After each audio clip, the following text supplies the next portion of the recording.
Então, uma boa noite a todos. E hoje a gente vai falar um pouquinho a respeito das questões sociais. E é importante que a gente compreenda o que são questões sociais. Questões sociais são situações, são conflitos, são desentendimentos, problemas que acontecem em uma sociedade não por conta, por culpa, digamos assim, do indivíduo, mas sim pela forma como aquele grupo social resolveu viver em sociedade. Vocês entendem isso? Ou seja, as regras que nós criamos para a vida em sociedade pode sim nos trazer questões sociais. Violência, o individualismo, a fome, miséria, tudo isso é decorrente da forma como nós decidimos viver em sociedade.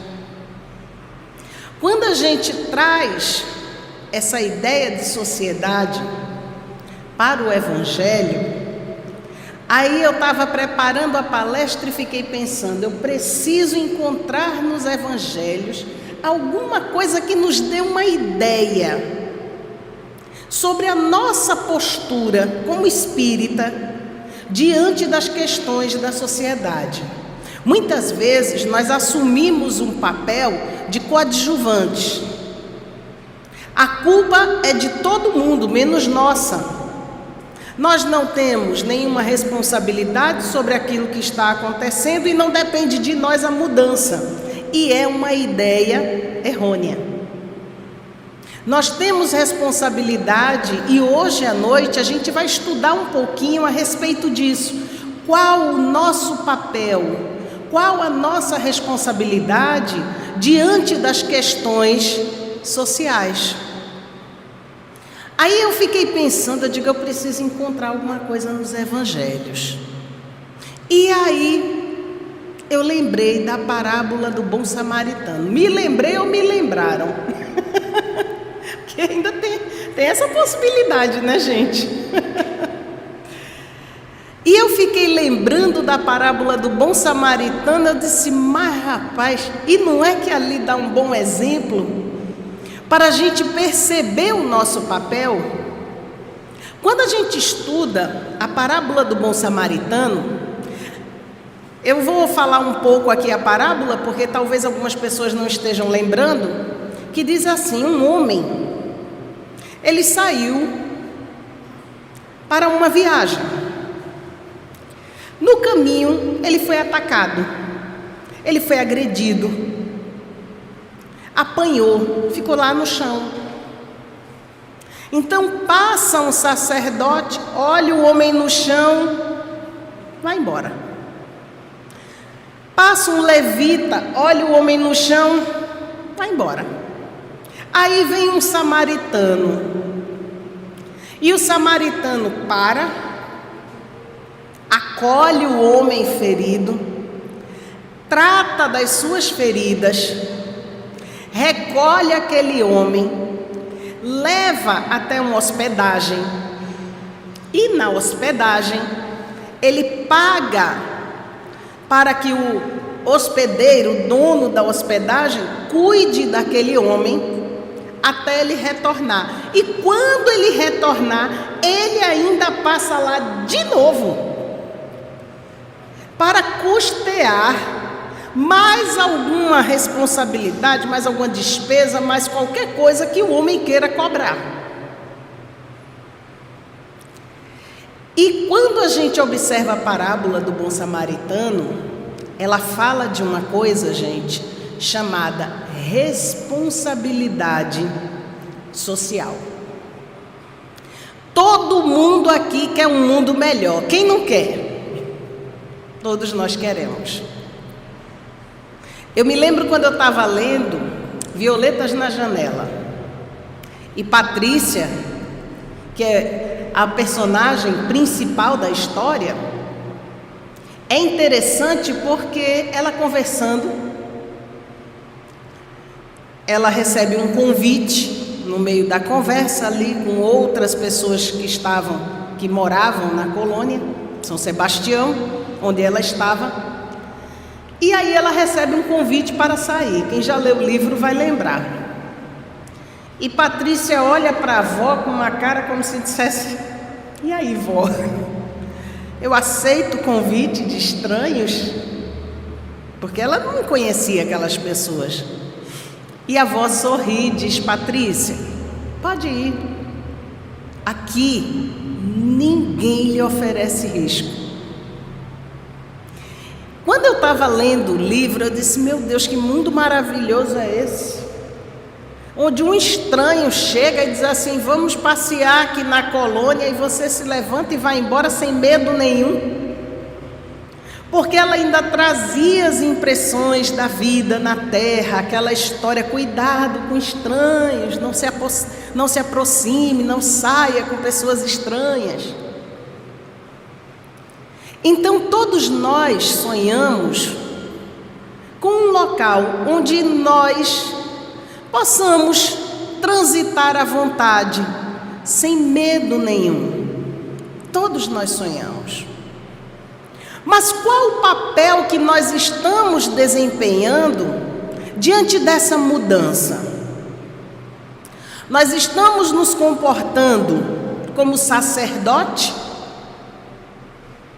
Os sacerdotes eram líderes religiosos importantes. Eu fico imaginando o que deve ter sido para aquelas pessoas ouvir essa parábola.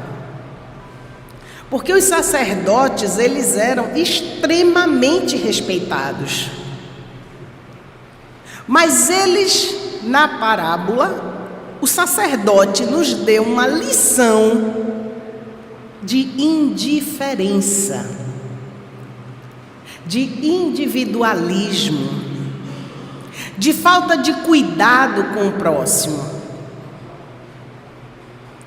Quantas e quantas vezes as nossas palavras são bonitas, falamos de acolhimento, falamos de atenção, mas basta chegar perto de nós uma pessoa que se encontra em uma situação marginalizada, e agora eu vou explicar a vocês o que é uma situação marginalizada, porque muitas pessoas, quando a gente usa o termo marginalizado, imagina que nós estamos falando de alguém que comete um crime, e não é. Todas as criaturas que se encontram à margem da sociedade, elas são marginalizadas. Seja pela cor da sua pele, seja pela sua classe social, seja pela sua orientação, seja pelo seu local de nascimento. Tem pessoas que têm verdadeiro desprezo por pessoas que nascem no Nordeste, por exemplo. Tem muita gente que acha, isso é verdade, viu, gente? Eu nasci em São Paulo, tem muita gente que acha que aqui é tudo caatinga. Terra seca, rachada, muito cacto espalhado. E imagina que todo o Nordeste está povoado de pessoas ignorantes. Quando nós pensamos, quando nós agimos dessa forma, nós estamos colocando as pessoas na margem. Muitas vezes empurramos as pessoas na margem da sociedade, para a margem da sociedade, Até mesmo, gente, olha que coisa tão absurda para nós cristãos, até mesmo pela sua religião.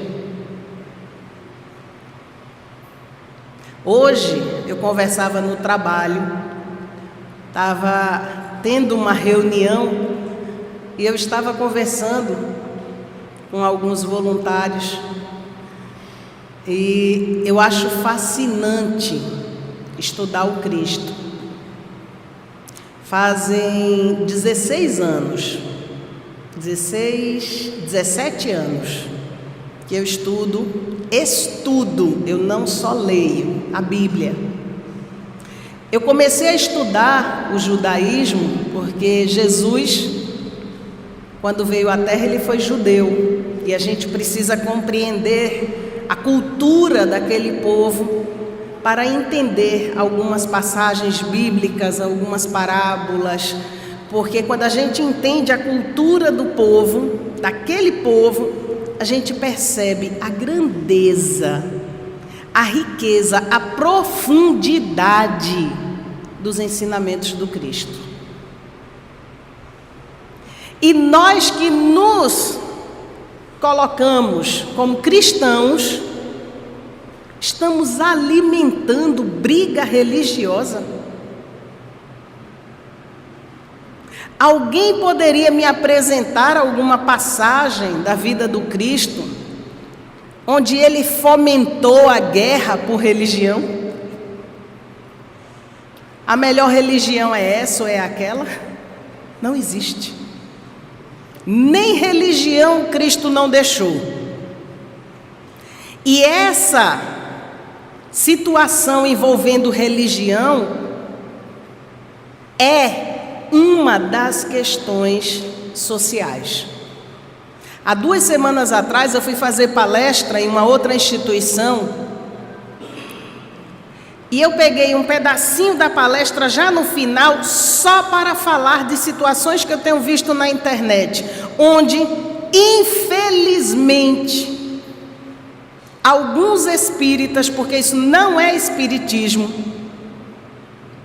aproveitam redes sociais para falarem de pessoas de outros credos, como os evangélicos, como os candomblecistas,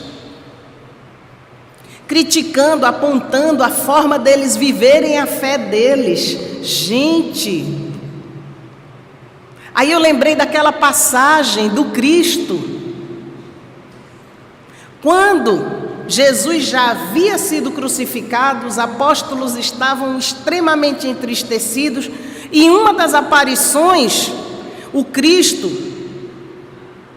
ele estava ali na margem, sentadinho, o barco com alguns apóstolos estava passando, quando eles olharam, eles gritaram: é Jesus!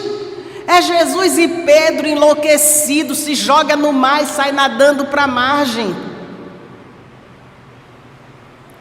E quando ele encontra com Jesus, Jesus diz a ele: Pedro, nossa, chega a me arrepio, tu me amas? E Pedro responde: sim, Senhor, eu amo. Ele insiste: Pedro, tu me amas? E ele para e diz: sim, Senhor, eu amo. E novamente Jesus insiste: Pedro, dessa vez mais firme o tom da voz, tu me amas? E Pedro diz, já meio acabrunhado, quem já leu essa passagem na Bíblia vai perceber que cada vez que Jesus repete, Pedro vai ficando meio acabrunhado, como se dissesse: será que ele não está acreditando? E Pedro diz: Senhor, eu amo. Tu sabes disso. E sabe qual é a resposta do Cristo? Então, apacenta as minhas ovelhas. Porque as pessoas que acreditavam no Cristo estavam empolvorosas com a crucificação. Elas estavam agitadas. E eu acho que essa frase tem que ser trazida para a nossa realidade, quando nós estamos presenciando tempos de tanta intolerância nas redes sociais. Estamos à beira de uma nova eleição. Gente, vamos presenciar esse palco de guerra novamente? Então, que nós, espíritas, possamos trazer a mensagem do Cristo para nós. Espíritas, apacentem as ovelhas do Cristo. É inadmissível que simplesmente porque um gosta de um candidato, outro gosta de outro, se mate, se tire a vida de alguém, e isso aconteceu. Famílias que entraram em verdadeira guerra, até hoje não conseguem mais se entender, não conseguem ter uma relação de respeito por causa de política, de candidato. Olha a fragilidade das nossas relações humanas. Por isso que na Terra temos tantas questões sociais para resolvermos. E qual será a nossa postura diante de um quadro desse? Vamos alimentar isso? Eu presenciei situações do tipo, casas espíritas que neste período de eleição perguntavam, quando iam convidar o palestrante, se ele era de direita ou esquerda. Isso aconteceu, gente, isso é fato real. Ah, porque a direita não faz palestra aqui, ah, porque a esquerda não faz palestra aqui. Gente, o que é isso? A que ponto nós estamos chegando? Qual a nossa responsabilidade diante de uma sociedade que clama por paz? O que nós estamos fazendo como espíritas?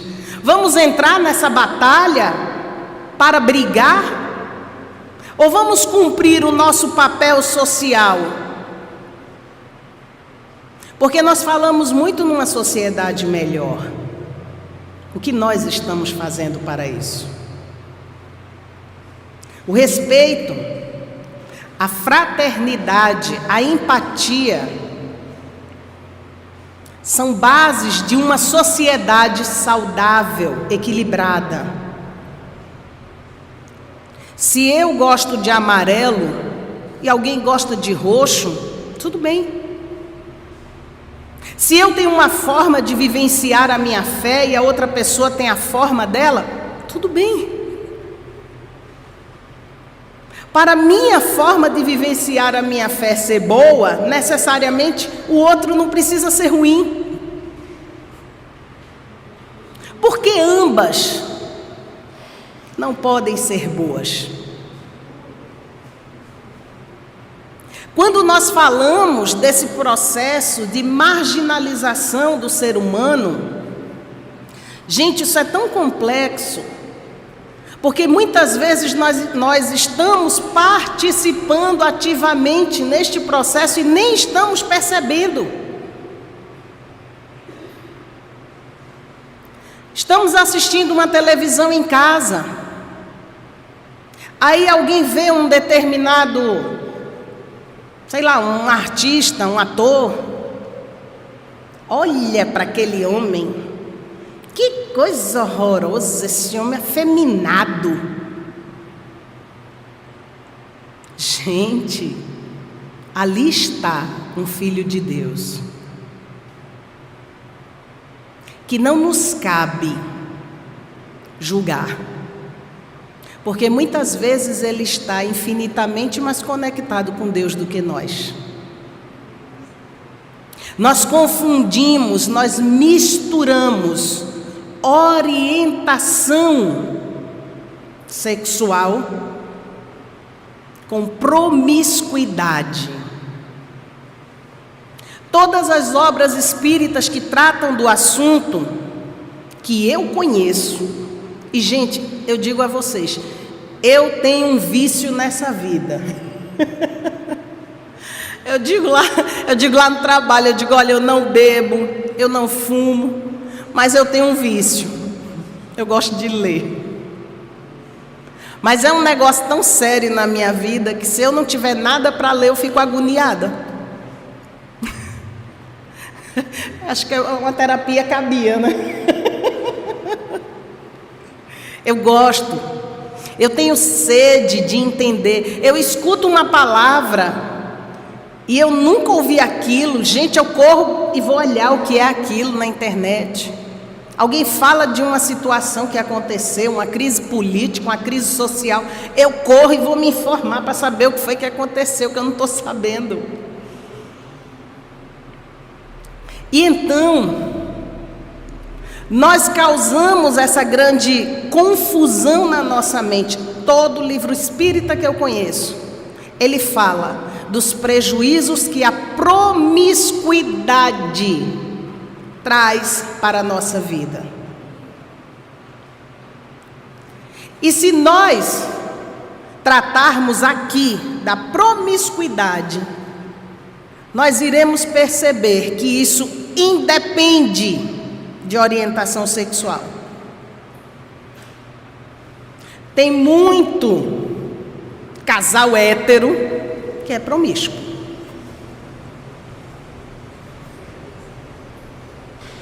Tem muitos casais homoafetivos que se respeitam, que se valorizam, que se tratam bem, que não admitem violência dentro da sua casa.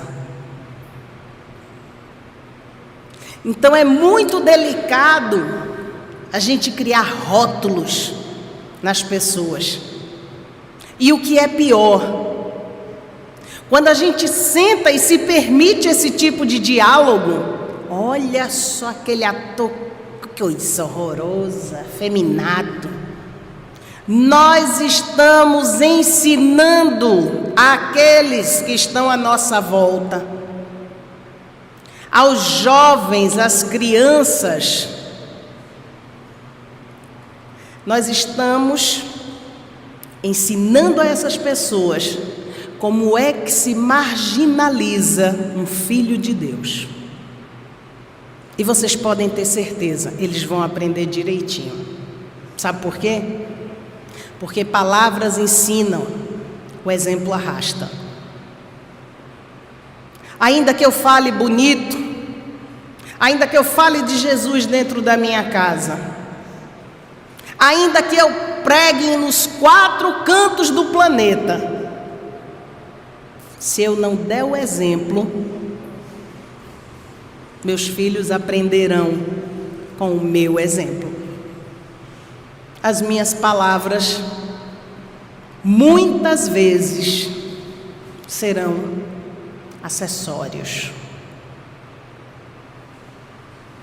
Porque muitas vezes, buscando essa aceitação social, nós utilizamos de máscaras.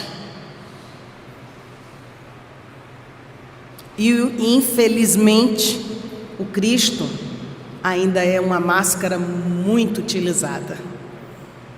Ah, eu sou cristã, sou espírita, não admito que ninguém pense mal de mim, que eu sou palestrante espírita, não é?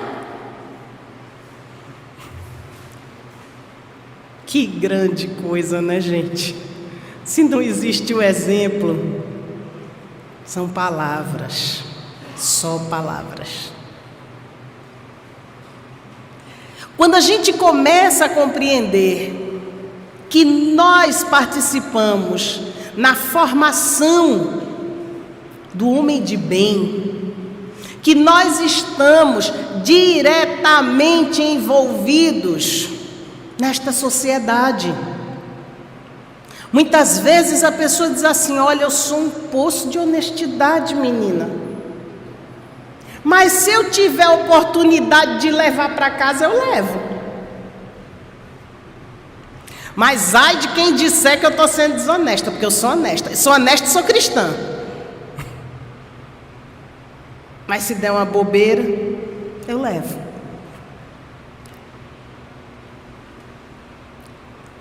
Quando nós pensamos no Cristo, nós estamos falando de alguém que incomodou profundamente uma sociedade. E sabe por quê? Porque ele pregava, mas o que ele pregava, ele fazia. Os homens ficavam enlouquecidos, perseguindo Cristo. Não é possível, em algum momento esse homem vai se contradizer. É só esperar um tiquinho. Tinham pessoas que, eu brinco, eu digo, viraram profissionais, detetives do Cristo. Porque estavam sempre ali. E isso está na Bíblia, viu? Está na Bíblia. Tinham figuras, determinadas figuras, que os apóstolos já reconheciam no meio da multidão. Porque estavam sempre atrás do Cristo, polemizando, criando uma situação delicada para ver como é que ele iria sair daquela situação. Mas quando nós falamos do Cristo, nós estamos falando de um ser que não conhecia na sua conduta a palavra preconceito. Primeiro vamos entender o que é o preconceito. Preconceito é quando a gente conceitua algo, rotula algo que a gente não conhece. A gente fica de fora observando, olhando e julgando. Porque quando nós falamos em empatia, muita gente, quando ouve a palavra empatia, diz assim: empatia é se colocar no lugar do outro. Empatia não é apenas a gente se colocar no lugar do outro. Empatia é nós nos colocarmos no lugar do outro, nas condições que o outro se encontra. Aí sim. Porque é muito fácil alguém chegar para o outro quando está de bolso bem cheio e dizer: se fosse eu no instante resolvia isso. Eu pagava fulano, cicrano para ir lá resolver, fazer assim, assado. Isso não é empatia. Empatia é quando você bota a mão nos bolsos, esvazia e diz assim: eu tenho 1 milhão de problemas para resolver. Vou resolver como? Não existe recurso. Muitas vezes as políticas públicas estão só assistindo e não participando daquela situação.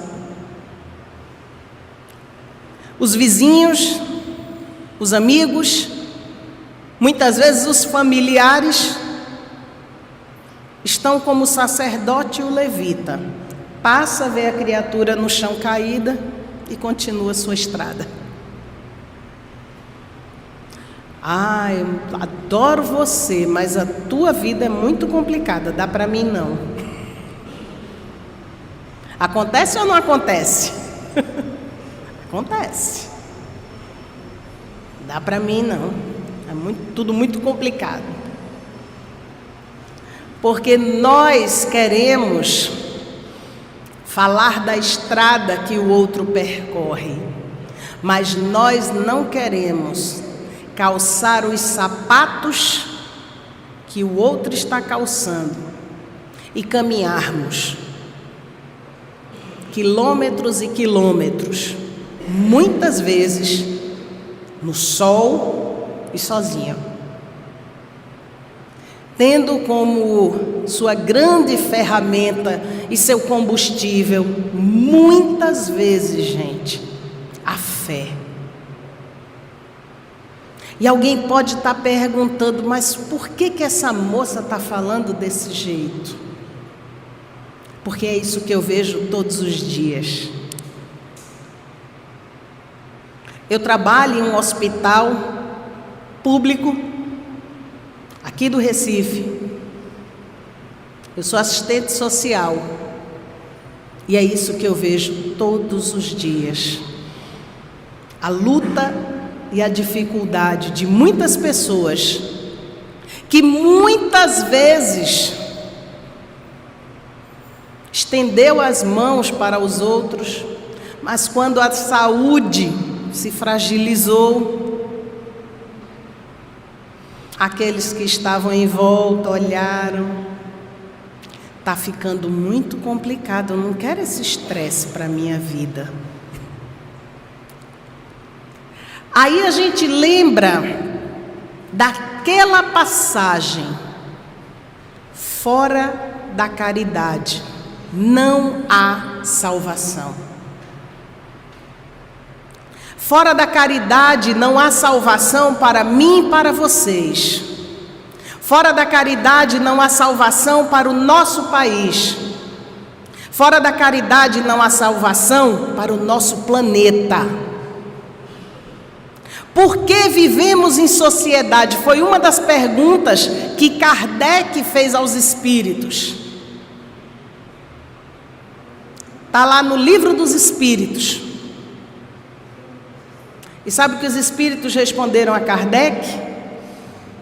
Para que a gente aprenda a conviver com o outro. Aprenda a conviver com o outro. Porque nós estamos em sociedade, mas não sabemos viver na coletividade.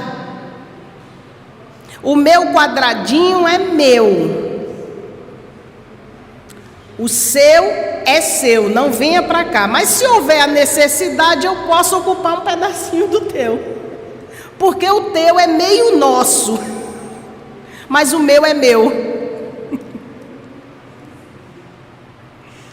Isso é viver bem, de forma saudável na coletividade? Não. Fora da caridade não há salvação.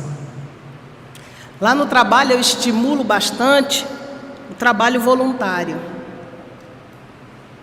E muita gente diz assim: olha, esse negócio de voluntariado é coisa para gente desocupada. Voluntário em casa espírita, quando vê isso é tudo aposentado. Voluntário em alguma ONG, alguma instituição. Isso aí é coisa para quem não tem o que fazer. Sabe por quê? Eu estimulo e falo tanto a respeito da importância do trabalho voluntário, porque quando a gente estuda a lei de trabalho, a lei de sociedade, quando a gente estuda sobre o progresso da humanidade no Livro dos Espíritos, a gente começa a entender. Aí a gente passeia também por Nosso Lar, Violetas na Janela, Manuel Filomeno de Miranda, Nas Fronteiras da Loucura, ele também fala sobre isso. A importância do homem ir desenvolvendo desde já o desejo de ajudar o seu semelhante sem receber nada em troca. É fácil? Não. É nada. Muitas vezes nós entramos em um trabalho voluntário, mas nos mantemos no trabalho voluntário não pelo prazer de servir, mas pela ideia do que a gente pode ter de vantagem naquilo. Seja fama, seja dinheiro, seja objeto, seja alguma doação que a pessoa possa receber ou se beneficiar. A doação é para o projeto, não para você. Já começa por aí. Mas aí a gente volta para aquela mania de que o que é teu é nosso, o que é meu. E quando a gente entra nessa ideia de que o que é teu é nosso, a gente se sente no direito de fazer o que bem quer e entende, inclusive com aquilo que não nos pertence. Quando eu estava fazendo a faculdade, Uma das coisas que eu percebi, quando a gente estava tratando dessa questão, nós chamamos dentro da profissão de terceiro setor, já que nós estamos falando de questões sociais, que é um termo muito utilizado dentro da profissão, nós usamos muito esse termo das questões sociais. Então, quando a gente estava estudando a respeito do terceiro setor e quando a gente começa a vivenciar a experiência, hoje eu trabalho com um grupo de 170 voluntários.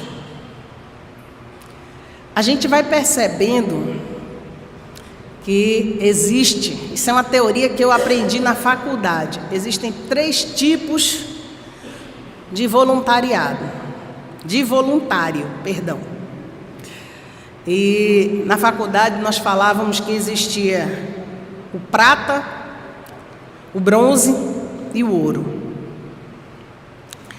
O voluntário bronze é aquela criatura que procura um trabalho social ou se engaja em alguma instituição, pensando o que pode receber de benefício. Ah, mas a instituição recebe alimentos. De vez em quando eu vou levar para casa um pacotinho de arroz, de feijão, uma bolachinha. Quando tiver uma sobrinha, eu levo também. Existe o voluntário prata, que é aquela pessoa que procura um voluntariado movido pela dor. Às vezes a criatura está tão angustiada com a vida que está tendo, com as dificuldades, com as lutas, que a pessoa para e diz assim: eu preciso sair disso, eu estou me afundando nesse sofrimento, e eu preciso fazer alguma coisa que dê sentido na minha vida, que me traga prazer. E existe o voluntário ouro.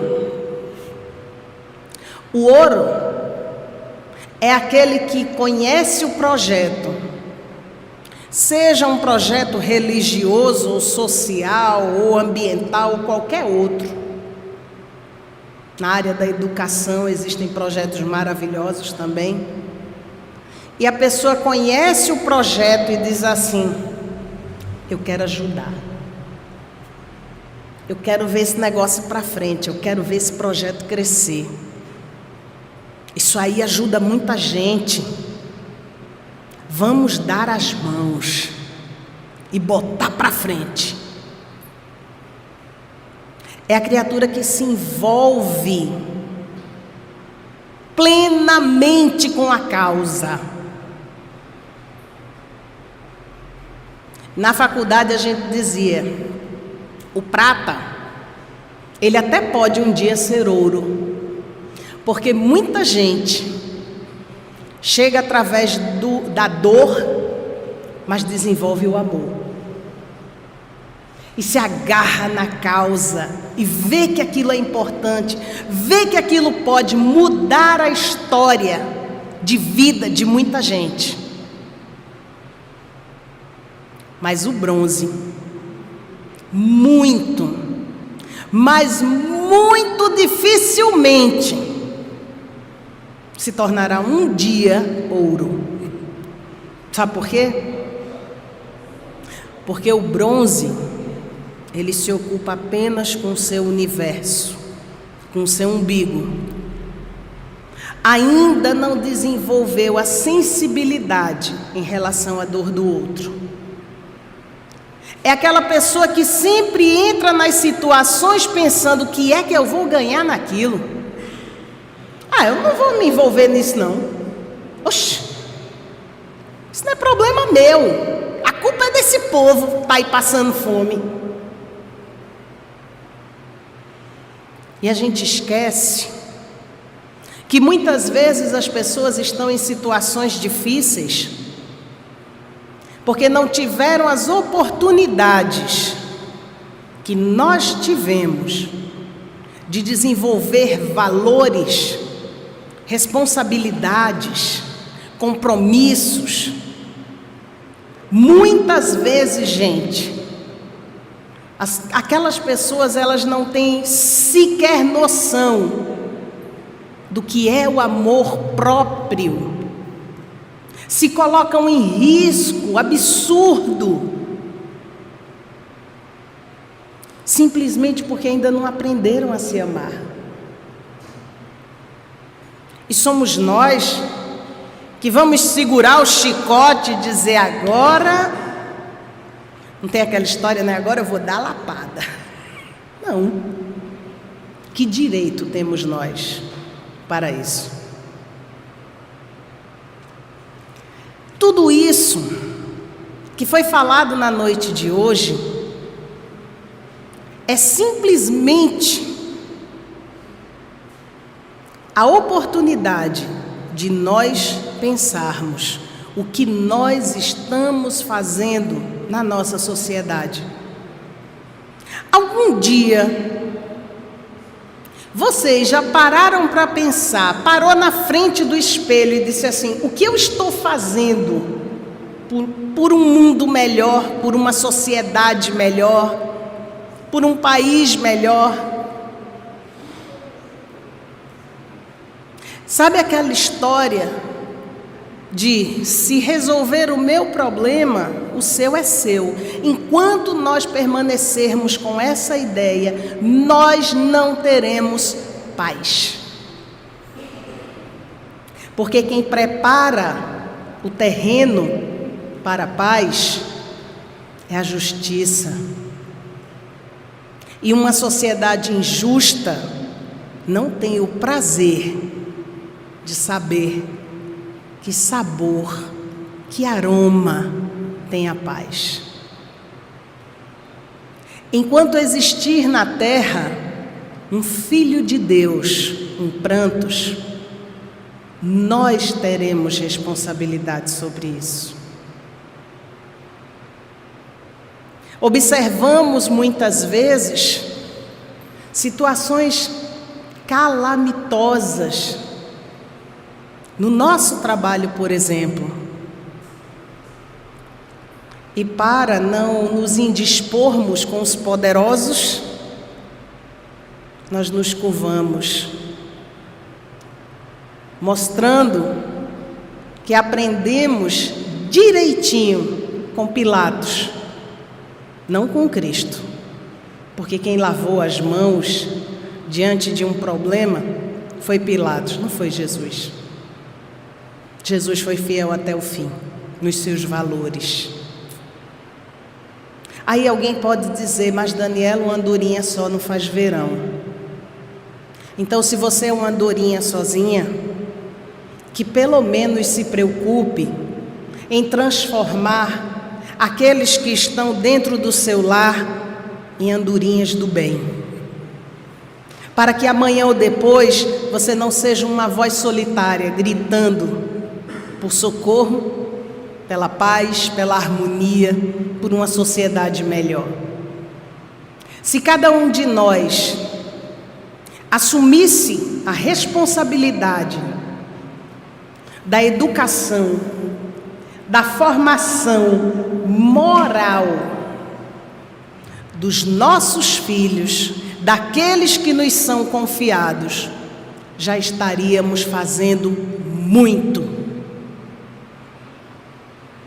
Vivenciamos situações lamentáveis com relação à violência contra a mulher.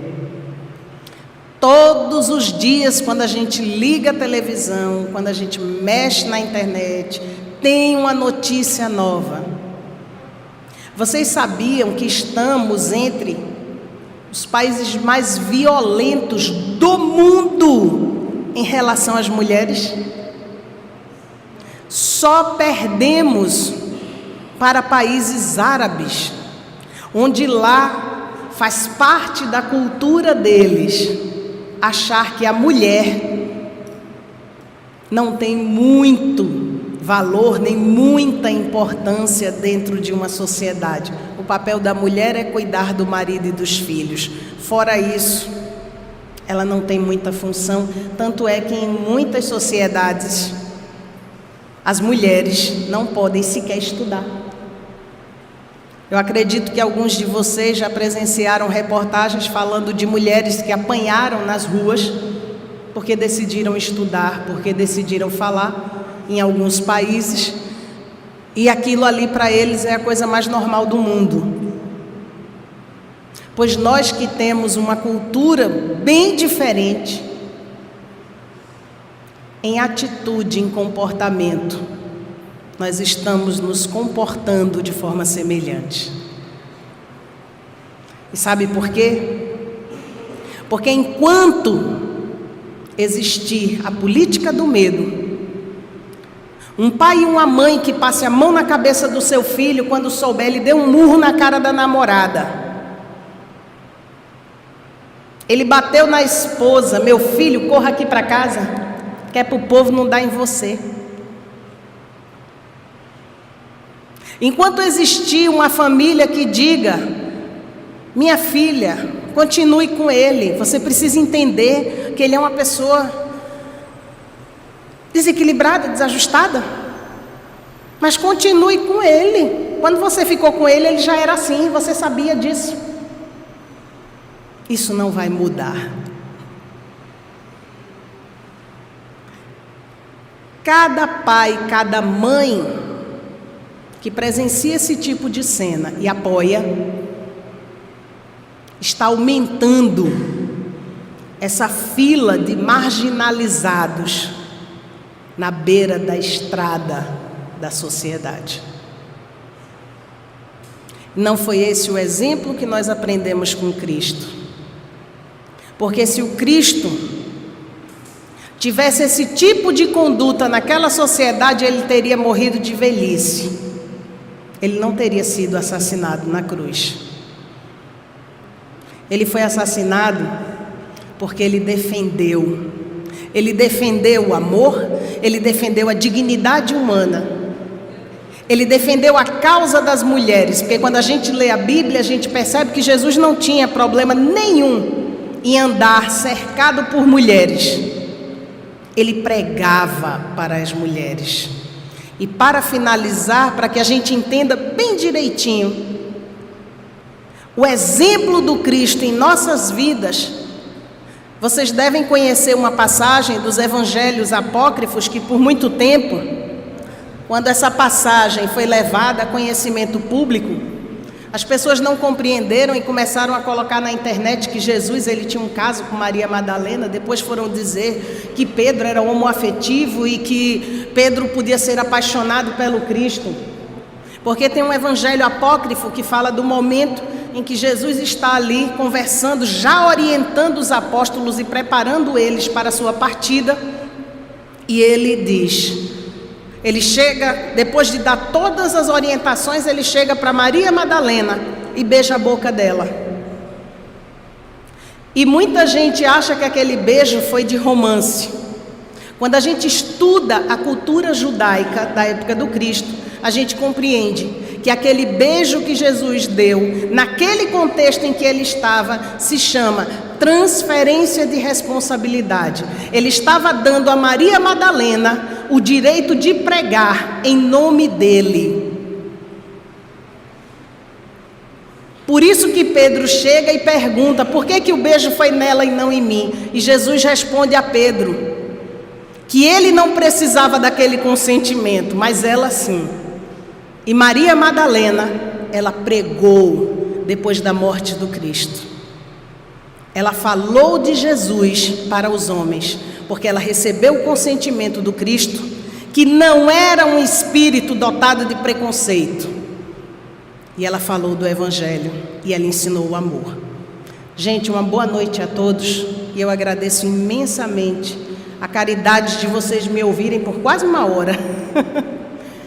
Mas esse é um assunto delicado e que precisa ser muito debatido nas tribunas espíritas. Somos parte de uma sociedade. Então que a gente faça valer esse nosso papel de cristão. Uma boa noite a todos.